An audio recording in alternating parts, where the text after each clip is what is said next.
मंच से स्वागत करते हैं।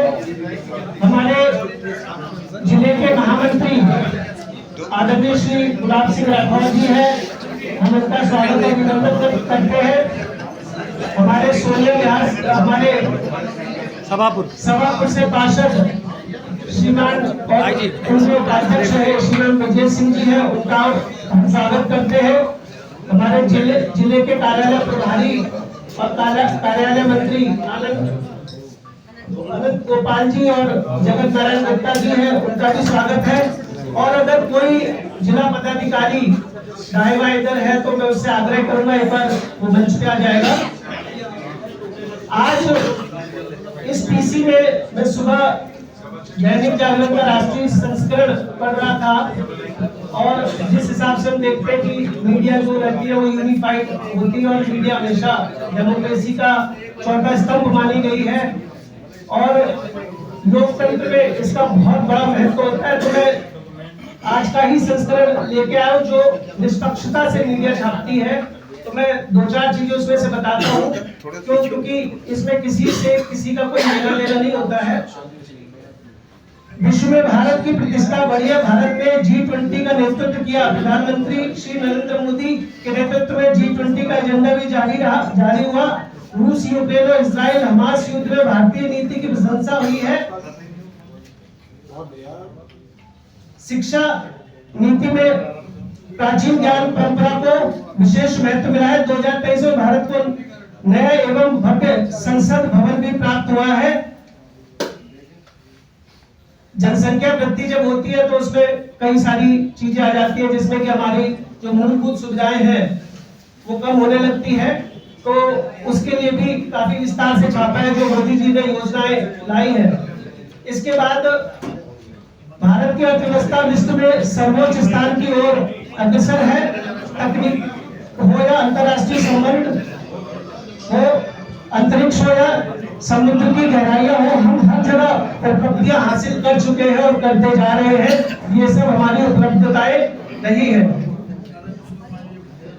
प्रधानमंत्री ने सबका साथ और सबका विकास की बात कहकर सभी को साथ लेकर काम किया है और 2024 तक 2014 से जो सफर 2024 तक का रहा है उसमें बहुत सारे ऐसे मुद्दे थे जो कई वर्षों से पेंडिंग थे जो कि हम अपने सामने उसको बनता हुआ और साक्षात्कार होता हुआ देख रहे हैं। ये सब मीडिया रिपोर्ट्स आज के अखबार में है जो अभी तक हम कर चुके हैं। इसी में अब हम प्रेस वार्ता को शुरू करते हैं। हमारे बीच में आज जिनका जन्मदिन भी है, सर्वप्रथम मैं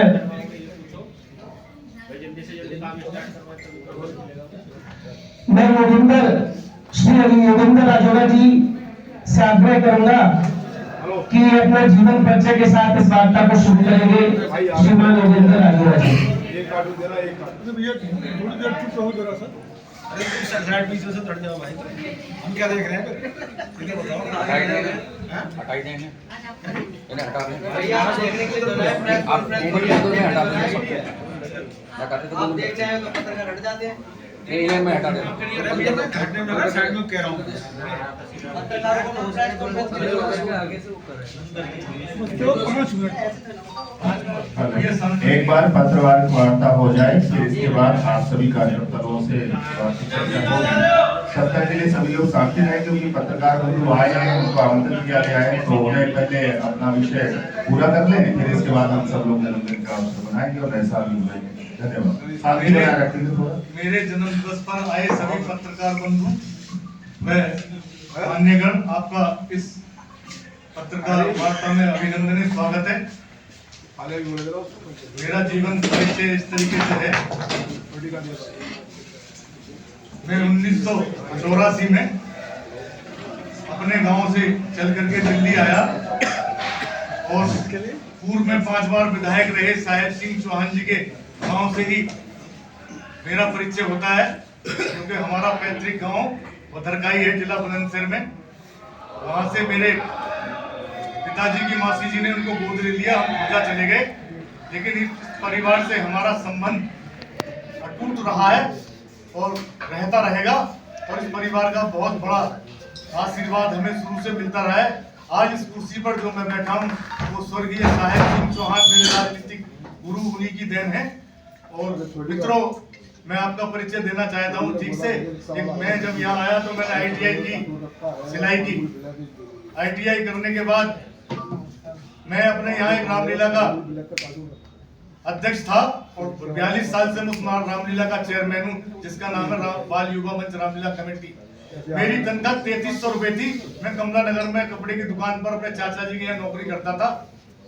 तो मेरे पिताजी ने मुझसे कहा, भाई मुझे तो एक बैल खरीदना है और मुझे सैलरी दे दो। तो वो यहाँ पर आए दिल्ली। तो मैंने कहा कि जी वो हमारे, मैंने तो जो पैसा था वो सब रामलीला में दे दिया, अब तो मेरे पास कुछ है नहीं।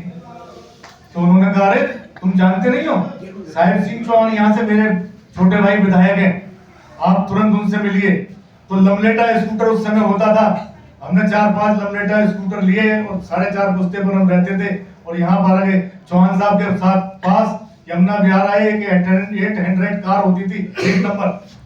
मैं जैसे ही गली में आया तो वो वहां से निकल रहे थे, मैंने अपना लमलेटा उनकी कार के सामने रोक दिया। तो उन्होंने कहा, उतरे गाड़ी से और मुझसे पूछा, आपका परिचय? मैंने कि मैं श्री यशपाल सिंह पहलवान जी का लड़का हूँ, जिन्होंने आपकी लड़ाई सोनिया विहार में लड़ी थी। बोले, अरे भैया भी आए क्या? बहुत शुद्ध भाषा में उनसे मुझे कहा और मेरे आंसू आ गए। उन्होंने मुझे बहुत उठाया और मुझसे बोले, तुम इतने लेट मिलने कैसे मिले? मैंने कहा, मेरी रामलीला कमेटी पे 30 तो तनख्वाह मुझे मिलती है, मैंने वहां दे दी और मैं उस रामलीला का प्रधान हूँ। बोले, मैं शाम को आऊंगा, रामलीला में पैसे में देता